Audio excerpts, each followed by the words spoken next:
Nos fameux acariens avec vous, médecin allergologue Denis Schwender. Comment est-ce qu'on sait si on est allergique aux acariens, Denis? Alors déjà, il y a des symptômes qui sont un peu évocateurs. On est gêné par la poussière, comme on dit couramment.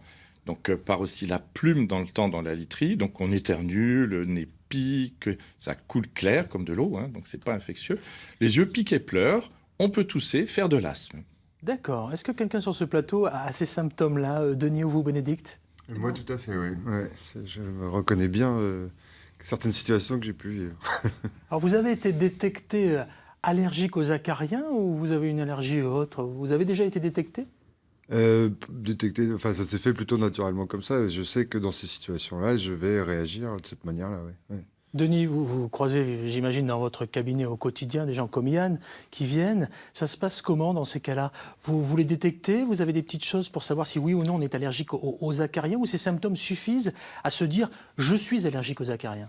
Alors parfois, les gens ont fait le diagnostic parce qu'ils décrivent les circonstances, le ménage, la poussière, travaux, etc. Mais autrement, bien sûr, l'interrogatoire permet de dépister les circonstances habituelles. Et puis, l'arme principale de l'allergologue, c'est de faire des tests cutanés. On utilise des extraits de différents produits, donc acariens, pollen et autres, sur l'avant-bras en général. C'est une technique qui est bien connue et qui permet de dépister les anticorps allergiques. On voit ces petites bêtes-là qui sont Oui. infimes, hein. Elles mesurent moins d'1 millimètre. Oui. Pour ceux qui ne connaîtraient pas bien la bébête, on a enquêté pour vous. Regardez ce que sont les acariens, ça fait peur. Toc toc toc, qui est là? C'est nous, les acariens. Nous sommes partout et surtout dans vos maisons.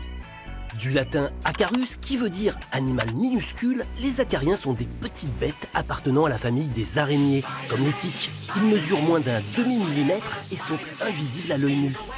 Tous les jours, vous dormez paisiblement dans votre lit, sans savoir que dans votre matelas se cachent presque 2 millions de ces arachnides. 2 millions! C'est carrément une ville clandestine qui partage vos nuits. En fait, qu'on se le dise, vous dormez chez eux. Les tissus, la laine, la plume et la poussière sont leurs nids de prédilection. Ils sont fous de chaleur et d'humidité. Par moins 15 degrés, ils deviennent inertes, mais ne meurent pas. En gros, il est impossible d'éviter la présence des acariens chez soi. Nous sommes condamnés à vivre ensemble. Mais au-delà d'une furieuse envie de vivre nus à même le sol, on ne sort pas indemne de cette colocation forcée. Beaucoup sont allergiques aux acariens. D'ailleurs, 75% des cas d'allergie respiratoire en France sont causés par leur présence dans les maisons. Mais il y a aussi d'autres symptômes. Pour certains, c'est le nez qui coule, pour d'autres, c'est l'eczéma, et pour ceux-là, c'est les yeux qui grattent. En fait, ces maux sont principalement dus aux protéines présentes dans les déjections des acariens. Oui, vous avez bien entendu. Et il y a pire encore. Même après leur mort, ils sont toujours allergènes. Acceptez votre sort, vous pourrez gagner des batailles, mais sûrement pas cette guerre. On a beau dire ensemble c'est mieux, Denis Schwender, quand on voit ça quand même, ça calme un petit peu une réaction. Oui, alors c'est vrai que c'est tout à fait vrai, quoi qu'on fasse, il restera toujours des acariens dans les habitations. La question c'est est-ce qu'il y en aura assez pour entretenir les symptômes? Voilà. D'où des mesures effectivement de prévention qu'on va dicter, qui seront forcément partielles, incomplètes. Mais chez des personnes qui n'ont pas une allergie majeure, qui ne sont pas très sensibilisées, ça peut suffire.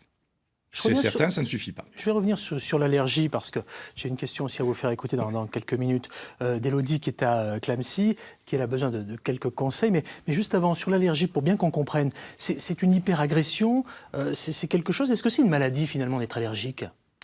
On peut considérer que c'est une maladie puisque c'est un phénomène chronique déjà qui déclenche des symptômes. L'origine, on ne la connaît pas. On ne sait pas pourquoi les gens deviennent allergiques, pourquoi on fabrique des anticorps allergiques, par exemple. Il y a une raison, mais actuellement, on n'a que des hypothèses. Voilà. C'est une réaction probablement, moi c'est ce que je pense, une réaction de défense, d'élimination, de nettoyage. Pourtant, les acariens ne piquent pas, ne mordent pas, sont complètement inoffensifs. Le nez qui coule, l'œil qui pleure, la gratouille, des petites réactions dermiques, etc. C'est ça les symptômes? Oui, c'est principalement ça, les yeux, le nez, la gorge, les bronches, la peau parfois. D'accord. Alors, on va écouter cette fameuse question d'Élodie de Clamecy. Regardez. Bonjour, donc moi c'est Élodie, je suis maman de 3 enfants. J'habite près de Clamecy dans la Nièvre. Et donc j'exerce le métier d'aide-soignante et aussi je suis influenceuse sur les réseaux sociaux.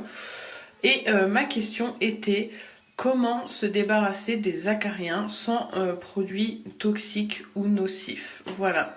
Bonne journée. Alors Denis, si j'ai bien compris, je vous vois sourire parce que vous avez commencé à y répondre il y a quelques secondes.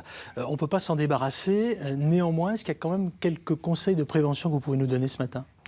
Alors oui, les choses classiques. Déjà, donc, ça va être de supprimer la plume dans la literie. Hein, c'est ce qu'on a entendu. La plume, le duvet, c'est archi-parasité par les acariens. Donc literie synthétique. Donc literie synthétique, ok, je note. Le matelas, plutôt mousse latex, plutôt qu'à ressort, même de bonne qualité. Hein, c'est une question de conception. Limiter les nids à poussière, tapis, moquettes, vieux planchers, j'allais dire, vieux meubles qui n'ont pas été bougés pendant longtemps.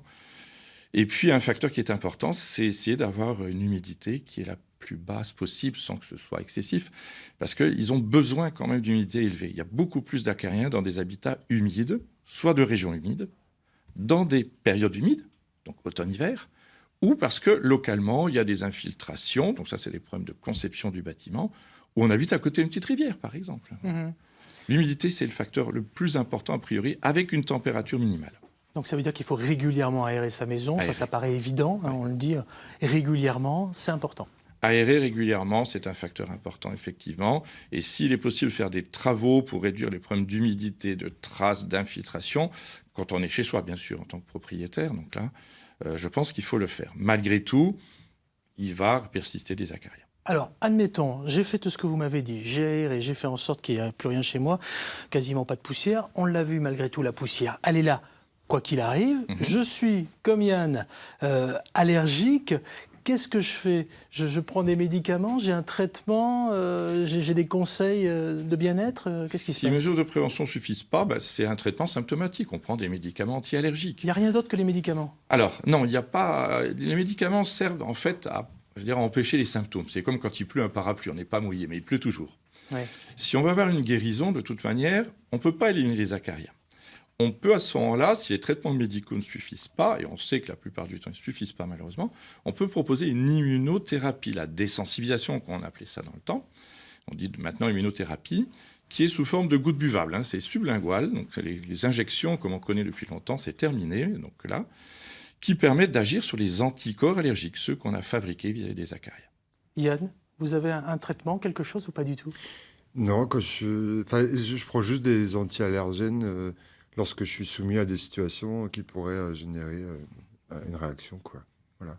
Mais finalement, à partir du moment où on le sait, on sait reconnaître les environnements dans lesquels ça peut poser problème, en se traitant de cette manière-là, ça va. Enfin, au quotidien, ça me gêne de moins en moins. D'accord.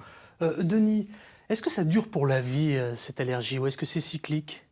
Alors, c'est pas vraiment cyclique, mais ça dure pas toute la vie. Ça, c'est une bonne nouvelle. C'est très long. 20, 30 ans, 40 ans d'évolution à peu près. Mais il y a un moment où, même si on fait rien, ça finit par s'arrêter quand même. Et on ne sait pas du tout pourquoi. On ne sait pas pourquoi ça débute, on ne sait pas pourquoi ça s'arrête. De plus en plus, autour de soi, on entend dire « Ah ben tiens, je suis devenu allergique ». Comme ça, d'un coup d'un seul, alors que jusqu'à présent, bon, on vivait dans la poussière, on avait des animaux, puis d'un coup on est allergique aux poils, on est ceci, cela. Ça, c'est étrange, ça. Il y a un moment où un mécanisme se déclenche, s'il arrive à un certain niveau, et là, les symptômes apparaissent, la rhinite, la conjonctivite. Mais malheureusement, pour l'instant, l'explication de départ n'est pas connue. Est-ce que c'est héréditaire, l'allergie? Alors, oui et non. Non, parce qu'on ne transmet pas l'allergie aux acariens, par exemple, ou aux chats, au pollen. Mais oui, parce qu'il y a quand même, la grande majorité des gens allergiques ont quand même une prédisposition génétique. Ils fabriquent des anticorps allergiques. Et ça, c'est un facteur qui est un facteur génétique, donc transmissible. Il y a plus d'allergiques dans certaines familles, comme dans d'autres familles, il y a plus de maladies cardiovasculaires, par exemple. Donc il y a un facteur quand même de prédisposition familiale transmissible. Denis Schwender, en plus des acariens, il y a beaucoup d'autres choses qui peuvent nous pourrir un petit peu la vie. Les allergies alimentaires, cosmétiques, il y a beaucoup de choses aujourd'hui. Alors c'est ça qui fait un petit peu le merveilleux de cette discipline, donc je ne regrette pas, c'est qu'on voit beaucoup de choses très différentes. médicaments, aliments, professionnels. Enfin, on parle de temps en temps des plantes, des petites fleurs. Ça change un peu de la médecine je veux dire, traditionnelle, parce qu'on parle parfois d'autres choses que du côté médical. Bon, quoi qu'il en soit, vous m'arrêtez si je me trompe, à défaut de guérison, j'ai bien compris, hein, il faut trouver la meilleure solution possible pour qu'un diagnostic soit posé. Dans ces cas-là, on va voir un allergologue. Vous nous faites des petites choses, c'est ça, pour savoir à quoi on est allergique. Ça vous est arrivé de rencontrer des gens qui sont allergiques à rien? Oui, bien sûr. Le terme allergique, ça a été utilisé quand même assez souvent pour des symptômes qu'on n'arrivait pas à classifier. Puis parfois, on ne trouve rien. Alors, soit on ne trouve rien parce qu'il n'y a pas d'allergie, mais soit on peut ne rien trouver parce qu'en fait, on ne cherche peut-être pas au bon endroit, il faut bien reconnaître. Hein. On peut passer à côté de quelque chose. Mais globalement, il y a des gens qui viennent qui n'ont pas d'allergie véritable.